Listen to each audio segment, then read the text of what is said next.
राजस्थान का इतिहास वीरता की सच्ची गाथाओं के साथ साथ अनूठी प्रेम कहानियों के लिए भी जाना जाता है। यहाँ अनेकों प्रेम कथाएं प्रचलित हैं, लेकिन उनमें से कुछ ही ऐसी हैं जो इतिहास के पन्नों पर अपना नाम लिखवाने में सफल हुई। ऐसी ही एक कहानी मारवाड़ के एक वेश्या की बेटी की, जिसने राजा के आदेश की अवहेलना की। उसे अपने प्रेम में इतना विश्वास था कि उसने सजा की परवाह किए बिना राजा का प्रस्ताव ठुकरा दिया। अमेजिंग लव स्टोरीज में आप सभी का दिल से स्वागत है। आज की लव स्टोरी शुरू करने से पहले आपको बता दें, अगर आप हमारे नए दर्शक हैं तो कृपया अमेजिंग लव स्टोरीज इस हमारे YouTube चैनल को सब्सक्राइब करें, वीडियोस को लाइक करें, शेयर करें।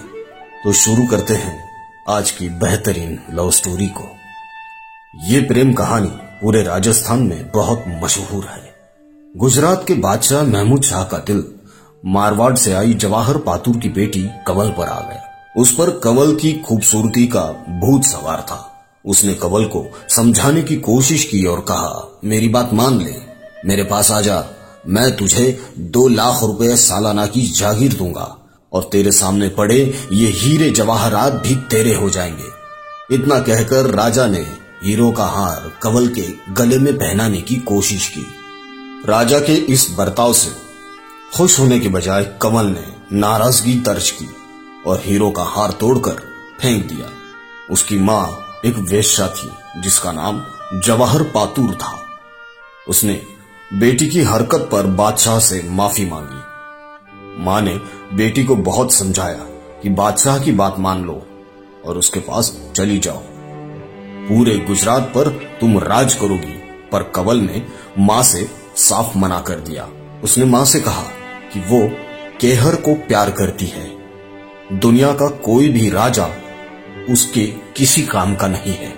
कंवर केहर सिंह चौहान महमूद शाह के अधीन एक छोटी सी जागीर बारिया का जागीरदार था और कंवल उससे प्यार करती थी। उसकी मां ने खूब समझाया कि तू एक वेश्या की बेटी है, तू किसी एक की घरवाली नहीं बन सकती है। लेकिन कंवल ने साफ कह दिया कि केहर जैसे शेर के गले में बाहें डालने वाली उस गीधड़ महमूद के गले कैसे लगेगी। ये बात जब बादशाह को पता चली तो वो आग बबूला हो गया। उसने कंवल को कैद करने के आदेश दे दिए।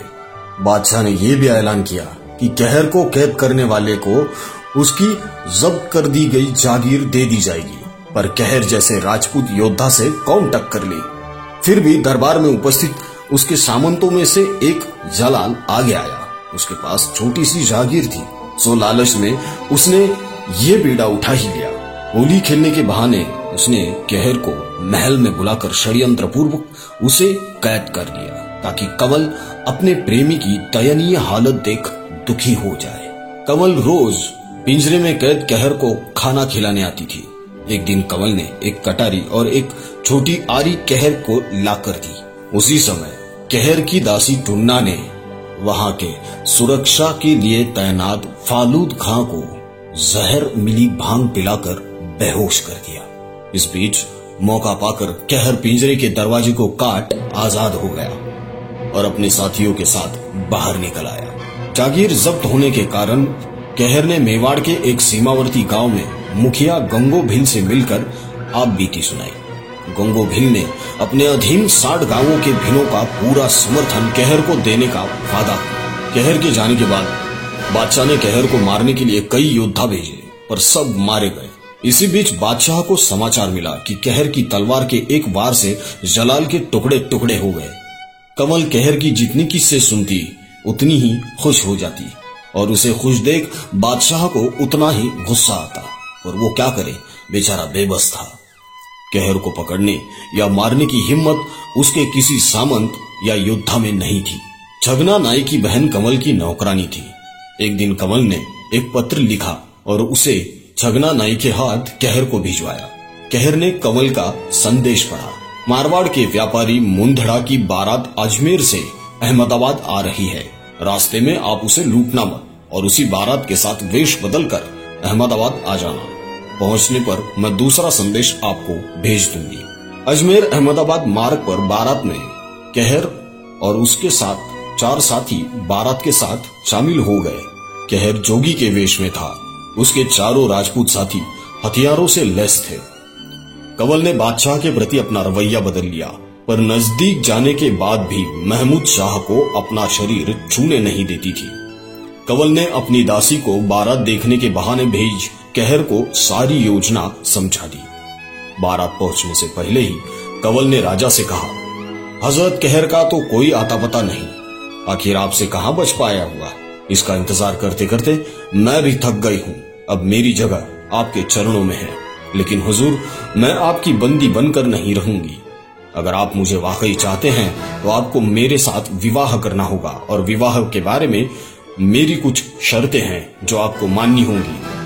कंवर की शर्तें थी कि शादी मुंदड़ा जी के बारात के दिन ही हो, विवाह हिंदू रीति रिवाज अनुसार हो, विनायक बैठे, मंगल गीत गाए जाए, सारी रात 9 बजे। शादी के दिन मेरा डेरा बुलंद गुंबज में हो। आप बुलंद गुंबज पधारे तो आतिशबाजी चले, तोहफे छूटे, ढोल बजे। मेरी शादी देखने वालों के लिए किसी तरह की रोक टोक ना हो, और मेरी माँ जवाहर पातुर पालकी में बैठकर बुलंद गुंबज के अंदर आ सके। उसकी खूबसूरती में पागल राजा ने उसकी सारी शर्तें मान ली। शादी के दिन सांझ ढले कंवल की दासी टुन्ना पालकी ले जवाहर पातुर को लेने उसके डेरे पर वहां जा पहुंची। योजनानुसार कहर शस्त्रों से सुसज्जित होकर पहले ही तैयार बैठा था। टुन्ना ने पालकी के कहारों को किसी बहाने इधर उधर कर दिया और उसमें चुपके से कहर को बिठाकर पालकी के पर्दे लगा दिए। पालकी के बुलंद गुंबज पहुंचने पर सारे मर्दों को वहां से हटवाकर कंवल ने कहर को वहां छुपा दिया। थोड़ी ही देर में राजा हाथी पर बैठ सज धज कर बुलंद गुंबज पहुंचा। महमूद शाह के बुलंद गुंबज में प्रवेश करते ही बाहर आतिशबाजी होने लगी और ढोल पर जोरदार थाप की गड़गड़ाहट से बुलंद गुंबज थरथराने लगी। तभी कहर बाहर निकल आया और उसने बादशाह को ललकारा, आज देखते हैं शेर कौन है और गीधड़ कौन है। तूने मेरे साथ बहुत छल कपट किया है, सो आज तुझे मारकर मैं अपना वचन पूरा करूंगा। दोनों योद्धा भिड़ गए। दोनों में भयंकर युद्ध हुआ। दोनों में मल्ल युद्ध होने लगा। उनके पैरों के धमाकों से बुलंद गुंबज थरथराने लगा, पर बाहर हो रही आतिशबाजी के चलते अंदर क्या हो रहा है किसी को पता ना चल सका। चूंकि कहर मल्ल युद्ध में भी प्रवीण था, इसलिए महमूद शाह को उसने थोड़ी देर में ही अपने मजबूत घुटनों से कुचल दिया। बादशाह के मुंह से खून का फव्वारा छूटा और कुछ ही देर में उसकी जीवन लीला समाप्त हो गई। दासी टुन्ना ने कहर और केवल को पालकी में बिठाया, पर्दा लगाया और कहारों और सैनिकों को हुक्म दिया कि जवाहर बाई की पालकी तैयार है, उसे उनके डेरे पर पहुंचा दो और बादशाह आज रात यही बुलंद गुंबज में कंवल के साथ विराजेंगे। कहार और सैनिक पालकी ले जवाहर बाई के डेरे पहुंचे। वहां कहर के साथी सांगजी घोड़ों पर जिन कसकर तैयार था। कहर ने कंवल को और सांगजी ने टुन्ना को अपने साथ घोड़ों पर बिठाया और वो वहां से चल पड़े। जवाहर बाई को छोड़ने आए कहर और शाही सिपाही एक दूसरे का मुंह ताकते रह गए। तो इस तरह एक शूर योद्धा ने एक क्रूर बादशाह को अपने अंजाम तक पहुंचाया। कहर और कंवल के सच्चे प्यार की जीत हुई। दोस्तों, आपको ये कहानी, ये लव स्टोरी कैसी लगी, ये आप हमें कमेंट बॉक्स में जरूर बताइए। अमेजिंग लव स्टोरीज के ऐसे ही बेहतरीन एपिसोड के साथ दोबारा मिलेंगे।